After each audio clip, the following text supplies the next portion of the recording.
Once upon a time in a village, there lived an old man. His name was Rahim Chacha.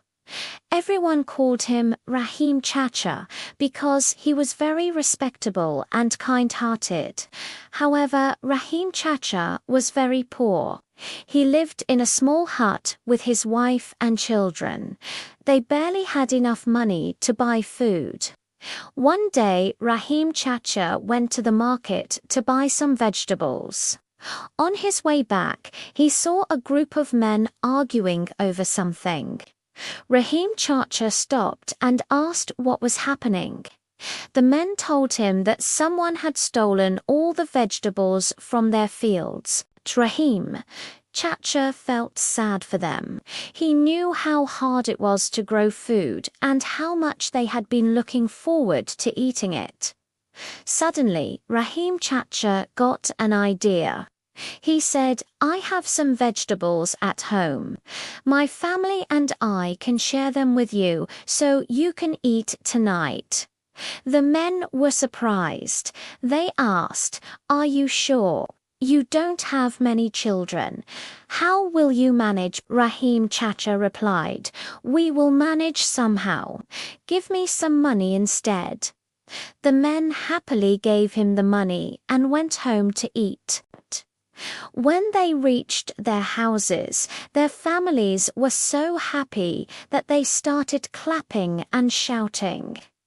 Rahim Chacha is such a nice man. We will never forget what he did for us. Rahim Chacha came home with the money and saw that his children were very upset. His son said, "Why did you give away our food, Papa? Now we won't have anything to eat for days." Rahim Chacha hugged his son and said, "We may not have food to eat, but we have food to share. We will always have something to give to those in need." The children didn't understand what their father meant, but they knew he was right. They hugged him and went to sleep. In the middle of the night, Rahim Chacha woke up. He got out of bed and went to the kitchen. He opened the cupboards and found some cornbread. He took it out and kept it on the table. Then he went to the window and saw a strange sight. A huge rock was lying where the vegetable garden used to be. It looked like a monster. Next to it was a smaller rock. Rahim Chacha understood that the smaller rock was actually a goat. Someone had turned it into stone. As he watched, the goat bleated loudly and jumped into the air. Suddenly, it turned back into a real goat. Rahim Chacha was scared and closed his eyes tightly. When he opened them again, the goat was gone. In the morning, Rahim Chacha told his family what had happened. They were scared to go to the garden, but Rahim Chacha said, "We can't let this rock stay here. Let's move it to the backyard." Together, they pushed and pulled the rock until they reached the backyard. Rahim Chacha looked around and saw that the garden was the only thing that had changed during the night. Their hut was much bigger now. It even had a new tin roof. All their old clothes had been replaced with new ones. There was food in the cupboards, and fresh flowers were planted all around their house. Rahim Chacha and his family were very happy. They thanked God for helping them. However, they couldn't understand how God had helped them. At that moment, an old woman passed by. Rahim Chacha asked her, "Did you see anything strange last night?" The woman nodded. She said there was a terrible fight between a kind ghost and an evil spirit. The kind ghost won and blessed you. Rahim Chacha and his family were even happier now. They thanked the ghost and started to eat breakfast. From that day on, Rahim Chacha and his family lived a happy life. The ghost had brought them good luck. Whenever anything bad happened in the village, Rahim Chacha would tell the people to pray to the ghost. Everyone respected him and loved his family. One night, a wicked witch came to the village. She put a sleeping curse on everyone and stole all their money and jewelry. When Rahim Chacha's family woke up in the morning, they found that they had lost everything. They were very upset. Rahim Chacha said, "I know the ghost will help us." He went to the backyard where the rock monolith had been placed. The other villagers also gathered there. Rahim Chacha said, "Oh, kind ghost, please help us." Just then, a strong wind started blowing. The leaves and branches of the trees made a lot of noise. Then suddenly, everything went quiet. Rahim Chacha looked around and saw that the monolith was shining brightly. The villagers were scared and started to run away, but Rahim Chacha stayed back. He knew the ghost wanted him to stay. As soon as Rahim Chacha touched the monolith, it turned into a beautiful white horse. The villagers hid behind their houses and peeked through the windows. They saw a tall, handsome man riding the white horse. Rahim Chacha knew he was the ghost. The man had a kind face with long flowing hair. He wore a white shirt and black pants. He looked very majestic. Rahim Chacha bowed down and said, "Respected ghost, I am Rahim Chacha. Can you please help us?" The ghost smiled and said, "You call me Jamaat. I have been waiting for you, Rahim Chacha. Get on my horse. I will return everything that was stolen." Rahim Chacha was very happy. He bowed down again and said, "Thank you, Jamaat. Please also bless my village."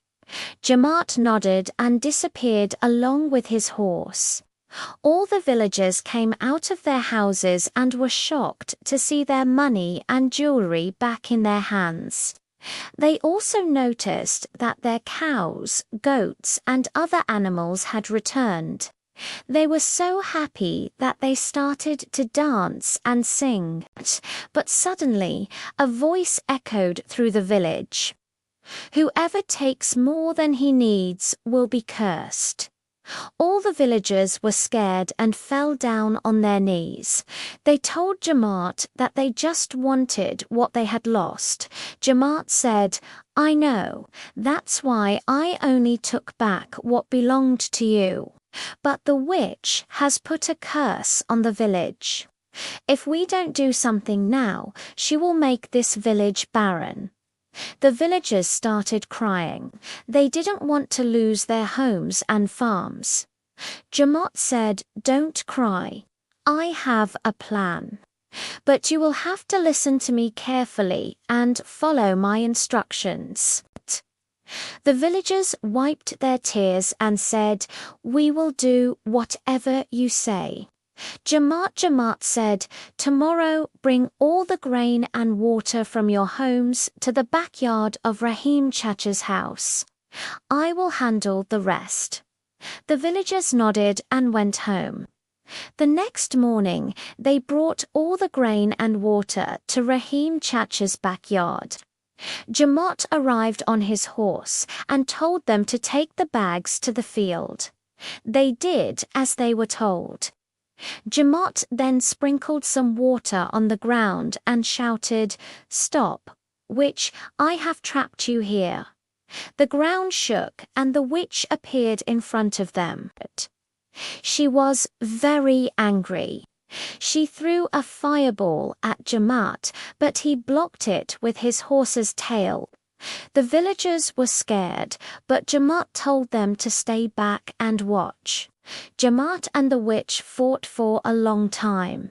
Finally, Jamaat caught the witch and tied her with a rope. He then took her to the field and asked the villagers, "What should I do with her?" They said, "Please leave her in this field, Jamaat. We don't want her to harm us anymore." Jamaat nodded and left.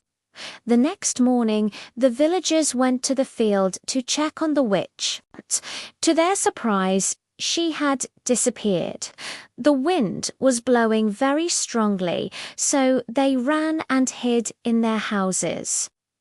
After the storm, when they came out, they saw that the fields were filled with delicious food and precious jewels.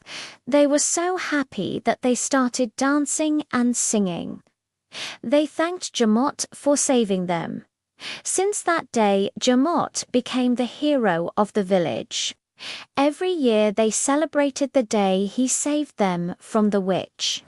And every year Jamaat attended the celebration on his beautiful white horse.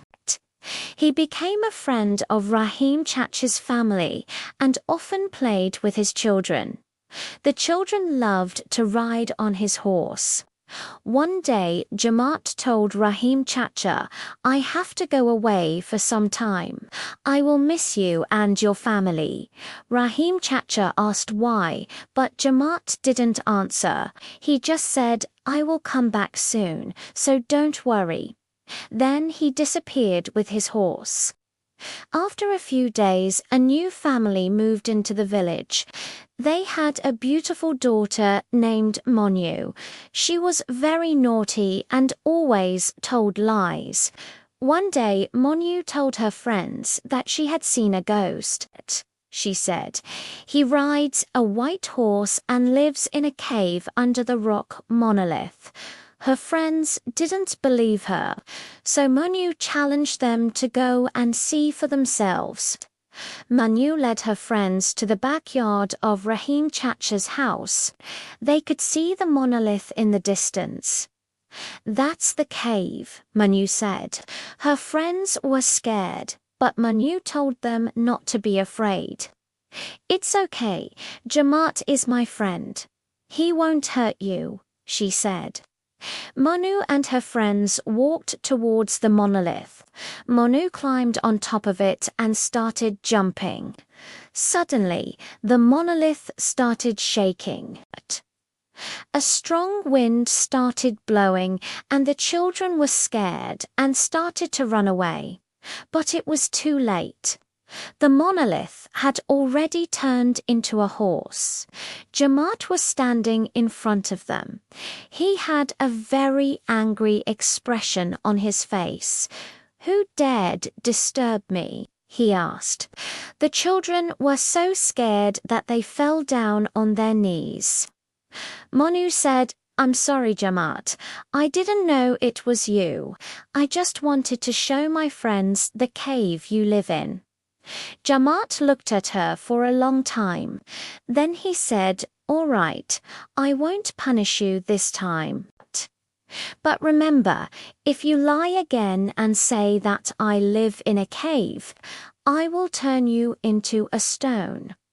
Monu apologized and said, "I'm sorry, Jamaat. I won't lie again." Jamaat then disappeared with his horse. From that day on, Monu became a good girl. She never lied again. And whenever she saw Jamaat, she would bow down and say, "Hello, Jamaat." Jamaat would smile and nod back. He never punished Monu for what she had done, and he continued to be the hero of the village.